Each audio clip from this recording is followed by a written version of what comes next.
Hi YouTube, Katrina here. So I'm still within, I think I'm still within 6 weeks, and we have come back from Hobart. We had, I think we were away for a little over a week, or within a week, and there was a lot of driving, two boat rides on the Spirit of Tasmania. So if you don't know Australia or Victoria and Tasmania particularly well, Spirit of Tasmania is a boat that can take you from Melbourne to Launceston, which is in the north of Tasmania. So we took a boat and something different. Could have taken a plane very easily, but we didn't. A bit of an adventure. But yeah, on both those boat rides, I was pregnant. Luckily, I have not even been sick yet. Now I am in the 6th week. I am starting to really get nauseous, but thank goodness the nausea kind of dissipates when I've had some food. But I need to, I'm waking up at 5 in the morning, and I usually like to sleep until, like, a work day would be 6:30, 6:45, and this is my holidays, so I should be able to sleep until 8:30. That's really a satisfying time because that's when I start work, at 8:30. So I'm waking up at around 5 o'clock and I have to eat because I feel horrible. And at least I'm not being sick, because that would really be a real downer for me. I'm not sure if I would just get used to it, but I prefer that it's just a matter of I'm glad it's just a matter of me eating, but I've got to make sure that I actually eat properly instead of just getting crap out of the fridge, because I don't even have cravings or anything like that. So I need to find food quick that is going to be good for me. So this morning it was rice cake. I'm gluten-free and celiac, so I don't just get a piece of bread out and munch on it. I get a rice cake, which is really unsatisfying. I need water. I made some chocolate milk and rice cakes, and what else did I have? On the boat I had a carrot. I had 2 carrots. I just got so desperate. But yeah, I'm just gonna try and kind of cut up some apples and have them ready to go for tomorrow morning. Hopefully that'll be a bit better. I think he'll sustain me a little bit more maybe, and just be a more healthier option for me, because I don't want to just eat crap to not feel sick. I really need to be smart about it. So but we were wanting to be really careful about the boat trip. So general motion sickness tablets you can't have when you're pregnant. So I got these, and just to be, I really didn't actually get sick at all. These were all precautionary, really. I didn't know what it was going to be like for me. But I also got a C-band from the chemist. They're not cheap. They're about $20.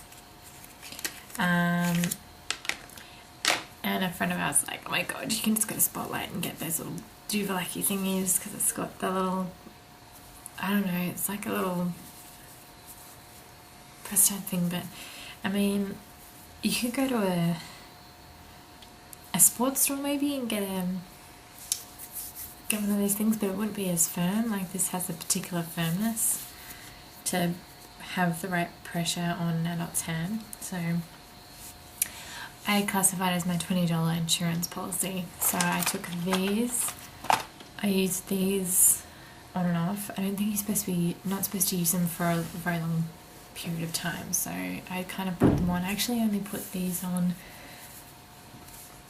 during the boat ride when we were going to sleep, because when everyone was going to sleep was when we were coming out of the actual bay, and it was starting to get a little rocky, so pardon me. I decided to use these, so you have one on each wrist. Because I don't know, it may have been a mind of matter, it might have been a bit of a placebo effect. I honestly don't care how or why I was not ill. I definitely used all of these, the tablets and ate regularly on the way back. It was especially difficult actually, the trip on the way back, because it was during the day. Later during the night you've got a good couple of hours where you're asleep or slightly out of it, but when it's during the day, very much conscious of what's going on and feeling the rocking, and I really didn't like it. Sadly, well, it was good because the guys were like, they got to sleep and it was a really good recharge for them, but for me it was hard. I did not like it. I felt pretty dreadful, and I ended up just putting my computer on so I could watch a whole bunch of feel-good movies, Disney movies, to make me feel good. They took my mind off things, but it was hard. I'm like, what do I eat? I was eating carrots just to fill me up because I needed to graze like every 3 hours. It was not fun. It's not fun. It's an experience. I managed to do 2 trips on a boat in the first trimester, along with New Year's, not drinking, no uncooked seafood. Went to the Taste Festival in Hobart and didn't taste a drop of alcohol. Didn't really taste a lot. There were worse things in the world. I've for years been saying it is 9 months of your life. It's not that long. 9 months. I've been alive for 30 years. 9 months I can do. I've done 18 months overseas. I can do 9 months here with all the support of my family. I don't need... Anyway, it's a bit preachy. But yeah, I'd kind of made a decision about not drinking alcohol and coffee and that kind of stuff. It's just, if it's not the best, then I don't need to do it.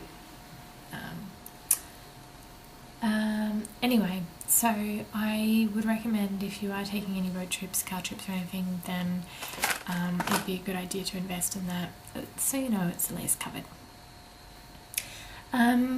So nothing much else has changed. It's probably the nausea's kicked in, and it's really the 5 o'clock mark where I'm waking up needing to eat, which is odd. Or maybe it's not odd, it's just me that I need to eat. But I would have thought that I would just be feeling generally ill or something. But oh well, we'll see what happens towards the end of the week and see how things progress, and yeah, we'll see what happens. Okay.